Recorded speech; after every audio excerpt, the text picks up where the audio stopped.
क्या बताते हैं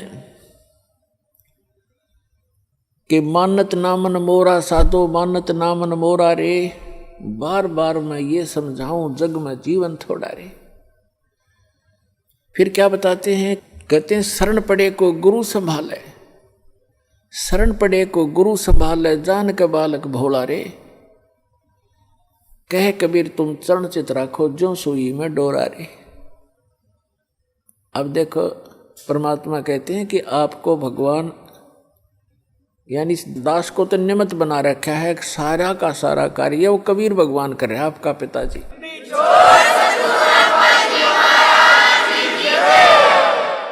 उसके लिए उन्होंने बताया है कि जैसे ये दास एक उस परमात्मा का चलता फिरता एक पावर हाउस है, लेकिन मेन पावर हाउस तो वो खुद है मालिक। वो थर्मल प्लांट है जहाँ से बिजली बनती भी है और आपको हमें प्राप्त भी हो रही है। इससे आपको आगे कनेक्शन मिल गए। जैसे आप कोई मोबाइल कनेक्शन ले लेते हो, कोई तार नहीं, कोई कनेक्शन जोड़ा दिखता नहीं और सारा काम कर रहा है, और जिस दिन आप उसका बिल नहीं भरोगे तो कनेक्शन ऑटोमेटिक वहीं से कट जाएगा, आपको बताने की जरूरत नहीं पड़ेगी। तो इस प्रकार ये दास एक चलता फिरता परमात्मा की पावर का एक छोटा वो समझ लो पावर हाउस, और इससे जिसको कनेक्शन मिलेगा उसके घर में वो पावर आएगी, उस परम पिता की थ्री फेस की। और इसकी जो मर्यादा में रहना और इसका टैक्स आप भरते रहना, यानी आपकी मजदूरी करते रहना, दान धर्म करते रहना, या नाम की मजदूरी, राम नाम की कमाई करते रहना, तो आपका कनेक्शन ठीक रहेगा, तो पावर आपके घर पे आपका काम करती रहेगी। और जो पावर से काम होता वो मैनुअली नहीं हो सकता। जैसे पशुओं का चारा काटा करते हाथ से, ऐसे मशीन थी, अब भी है गांव में गरीबों के पास, तो वो हाथ वाला काम तो मैनुअल जितना ही होता है। जब उसमें लगा दी मोटर और पावर का कनेक्शन मिल गया, कट कट कट कट 1 घंटे में ढेर लगा देती है। आटा पीसा करते हाथ से, वो मैनुअल 2 घंटा में जाकर 2 किलो पिसा करता। अरे 2 घंटा में ठोक दे, पीट दे 10 क्विंटल आटे को, और हाथ नहीं लगाना, कोई प्रयत्न नहीं, मेहनत नहीं। तो परमात्मा की पावर से जो आपके संसारी कार्य होंगे ऐसे अनोखे से होंगे। आपको अभी तक पावर का कनेक्शन नहीं मिला था, उन नकली पावर हाउसों से तुम कनेक्शन लिए बैठे थे, जो कीकर के लटकर तार बांध रहे थे अपने, और कहे थे पावर हाउस जितने भी संत और महंत और आचार्य और शंकराचार्य। तो सौभाग्य आपका कि आपको उस पावर का कनेक्शन मिल गया। फिर इस पावर के काम देखियो आप, ठीक है, ये अदृश्य कार्य होते हैं। इस यहाँ की भौतिक पावर का हमने अलग से दिखाई देता, पर ये भी कुछ दिन में आपने न्यारा दिखाई देगा। आप कल्पना भी नहीं कर सकोगे, ऐसे सुख देगा आपको। और आप किसी को बताओगे, आपको शर्म आओगी कि जान देना हटेगा और मन झूठा बनाओगा, एक झूठ बोल रहा है, और आपका कलजा फटन हो रहा होगा, किसने बताऊं।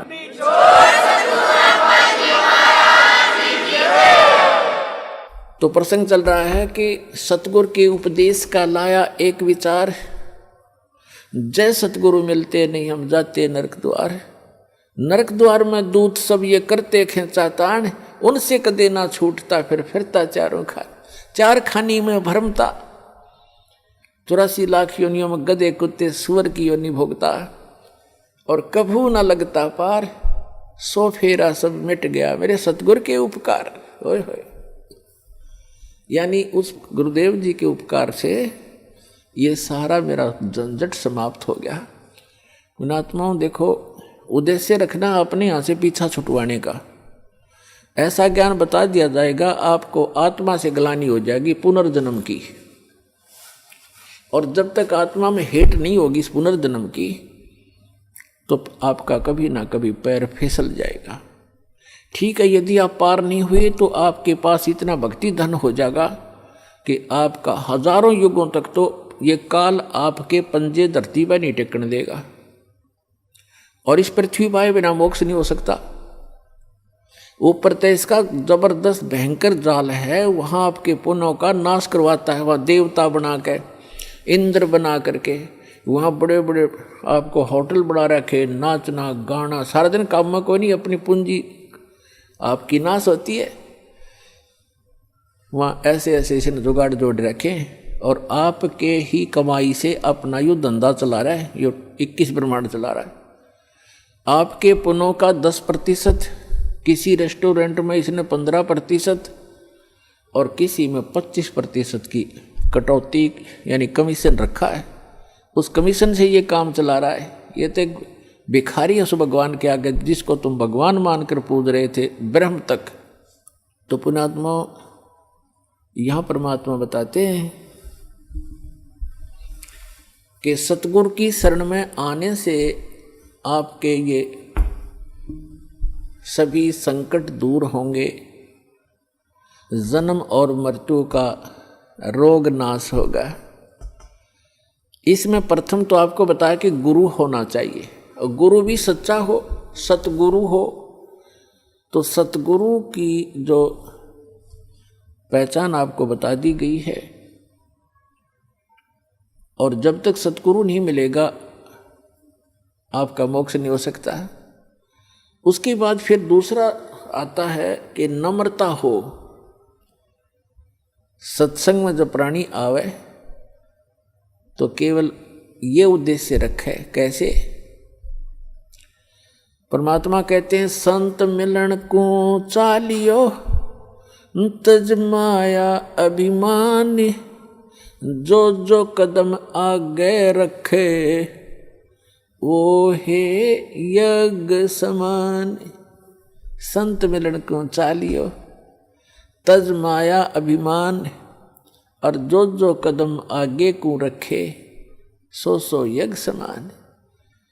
अब जैसे आप यहाँ आते हो, आप चाहे कितने धनी हो, कितने आप उच्च पोस्ट प्राप्त हो, चाहे यहाँ का प्रधानमंत्री हो, चाहे पूरी पृथ्वी का राजा हो, परमात्मा के मिलने के लिए जब चले, यानी सतलोक आश्रम बरवाला की तरफ जब चले,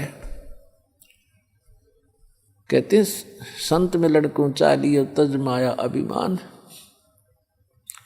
और जो जो कदम आगे को रखोगे फिर माया अभिमान से लैस होकर के, रहित होकर के, एक आत्म रूप में, एक दास रूप में आप इधर को प्रस्थान करोगे।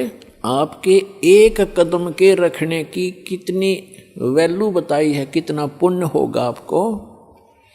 एक अश्वमेघ यज्ञ के तुल्य आपको एक कदम का पुण्य होगा। चाहे आप गाड़ी में आते हो, चाहे अपनी किसी मोटरसाइकिल कार में आते हो, चाहे बसों से आते हो, ये सारे कदम हैं, जैसे किलोमीटर होते हैं। तो संतों ने इसको कदमों में मापा है कि वहाँ से यहाँ तक जितने भी आपके कदम रखे गए, जितने कदम बने, कहते हैं उतने ही यज्ञों का पुण्य मिलेगा यदि आप इस भाव से सत्संग के अंदर आओगे। जैसे रोगी होता है, रोगी को ये पता लग जाता है कि दीर्घ रोग है, और यहाँ के लोकल हॉस्पिटल के डॉक्टरों ने मना कर दिया है कि आप जाइए ऑल इंडिया इंस्टीट्यूट दिल्ली में।